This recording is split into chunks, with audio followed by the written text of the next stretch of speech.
श्री कृष्ण। श्रीमद् भगवत गीता अध्याय 7 भगवत ज्ञान। श्रीमद् भागवत में भी 10.14.7 में ब्रह्मा द्वारा की गई यह स्तुति है। हे भगवान, हे परमात्मा, हे समस्त रहस्यों के स्वामी, संसार में ऐसा कौन है जो आपकी शक्ति तथा लीलाओं का अनुमान लगा सके। सदैव अपनी अंतरंगा शक्ति का विस्तार करते रहते हैं, अतः कोई भी आपको नहीं समझ सकता। विज्ञानी तथा विद्वान भले ही भौतिक जगत की परमाणु संरचना का या के विभिन्न ग्रहों का अन्वेषण कर लें, किंतु अपने समक्ष आपके विद्यमान होते हुए भी वे आपकी शक्ति की गणना करने में असमर्थ हैं। भगवान कृष्ण केवल अजन्मा है, अपितु अव्यय भी है। ये सच्चिदानंद रूप है और उनकी शक्तियां अव्यय हैं। हे अर्जुन, श्री भगवान होने के नाते मैं जो कुछ भूतकाल में घटित हो चुका है, जो वर्तमान में घटित हो रहा है और जो आगे होने वाला है, वह सब कुछ जानता हूं। मैं समस्त जीवों का भी जानता हूं, किंतु मुझे कोई नहीं जानता। साकारता तथा निराकारता का स्पष्ट उल्लेख है। यदि भगवान कृष्ण का स्वरूप माया होता तो जैसा कि मायावादी मानते हैं, तो उन्हें भी जीवात्मा की भांति अपना शरीर बदलना पड़ता और विगत जीवन के विषय में सब कुछ विस्मरण हो जाता। कोई भी भौतिक देहधारी अपने विगत जीवन की स्मृति बनाए नहीं रख पाता, नहीं वह भावी जीवन के विषय में या वर्तमान जीवन की उपलब्धियों के विषय में भविष्यवाणी कर सकता है। अतः वह यह नहीं जानता है कि भूत, वर्तमान तथा भविष्य में क्या घट रहा है। भौतिक कल्मश से मुक्त हुए बिना वह ऐसा नहीं कर सकता। सामान्य मनुष्यों से भिन्न भगवान कृष्ण स्पष्ट कहते हैं कि वे ये भली भांति जानते हैं कि भूतकाल में क्या घटा, वर्तमान में क्या हो रहा है और भविष्य में क्या होने वाला है, लेकिन सामान्य मनुष्य ऐसा नहीं जानते। चतुर्थ अध्याय में हम देख चुके हैं कि लाखों वर्ष पूर्व उन्होंने सूर्यदेव विवस्वान को जो उपदेश दिया था वह उन्हें स्मरण है। कृष्ण प्रत्येक जीव को जानते हैं क्योंकि वे सबों के हृदय में परमात्मा रूप में स्थित हैं, किंतु अल्पज्ञानी प्रत्येक जीव के हृदय में परमात्मा रूप में स्थित होने के तथा श्री भगवान के रूप में उपस्थित रहने पर भी श्री कृष्ण को परम पुरुष के रूप में नहीं जान पाते, भले ही वे निर्विशेष ब्रह्मा को क्यों न समझ लेते हों। निसंदेह श्री कृष्ण का दिव्य शरीर अनुस्वर है। वे सूर्य के समान है और माया बादल के समान है।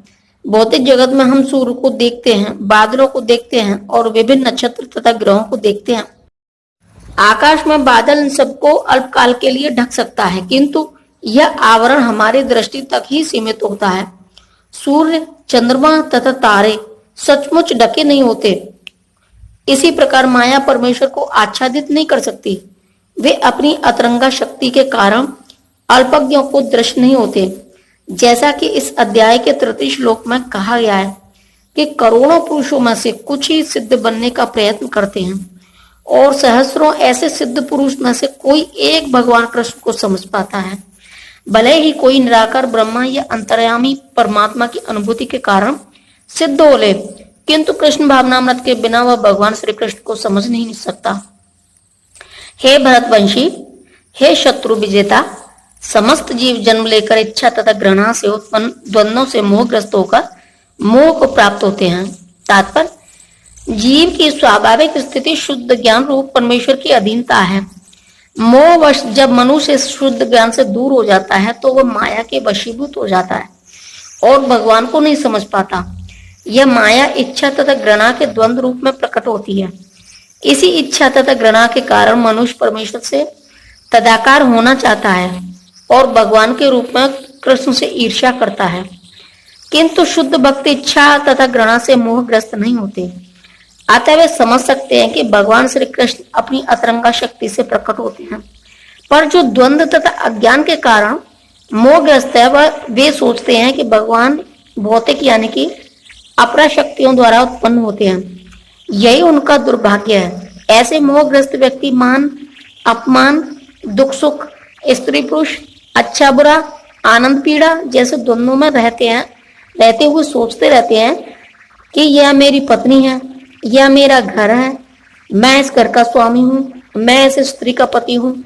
यही मोह के द्वंद्व हैं। जो लोग ऐसे द्वंद्वों से मोहग्रस्त रहते हैं वे निपट मूर्ख हैं और वे भगवान को नहीं समझ सकते। जिन मनुष्यों ने पूर्व जन्मों में तथा इस जन्म में पुण्य कर्म किए हैं और जिनके पाप कर्मों का पूर्णतया उच्छेदन हो चुका है, वे मोह के द्वंद्वों से मुक्त हो जाते हैं और वे संकल्प पूर्वक मेरी सेवा में तत्पर होते हैं। तात्पर्य, इस अध्याय में उन लोगों का उल्लेख है जो दिव्य पद को प्राप्त करने के अधिकारी हैं। जो पापी, नास्तिक, मूर्ख तथा कपटी हैं, उनके लिए इच्छा तथा घृणा के द्वंद्व को पार कर पाना कठिन है। केवल ऐसे पुरुष भक्ति स्वीकार करके क्रमशः भगवान के शुद्ध ज्ञान को प्राप्त करते हैं, जिन्होंने धर्म के विधि विधानों का अभ्यास करने, पुण्य कर्म करने तथा पाप कर्मों को जीतने में अपना जीवन लगाया हो। फिर वे क्रमशः भगवान का ध्यान समाधि में करते हैं। आध्यात्मिक पद पर आसीन होने की यही विधि है। शुद्ध भक्तों की संगति में कृष्ण भावनामृत के अंतर्गत ही ऐसी पद प्राप्ति संभव है, क्योंकि महान भक्तों की संगति से ही मनुष्य मोह से उबर सकता है। श्रीमद् भागवत में 5.5.2 में कहा गया है कि यदि कोई सचमुच मुक्ति चाहता है तो उसे भक्तों की सेवा करनी चाहिए, किंतु जो भौतिकतावादी पुरुषों की संगति करता है वह संसार के गहन अंधकार की ओर अग्रसर होता रहता है। भगवान के सारे भक्त विश्व भर का भ्रमण इसलिए करते हैं जिससे वे बद्ध जीवों को उनके मुंह से उबार सकें। मायावादी यह नहीं जान पाते कि परमेश्वर के अधीन अपनी स्वाभाविक स्थिति को भूलना ही ईश्वरीय नियम की सबसे बड़ी अवहेलना है। जब तक वह अपनी स्वाभाविक स्थिति को पुनः प्राप्त नहीं कर लेता, तब तक परमेश्वर को समझ पाना या संकल्प के साथ उनकी दिव्य प्रेमा भक्ति में पूर्णतया प्रवृत्त हो पाना कठिन है। जय श्री कृष्ण।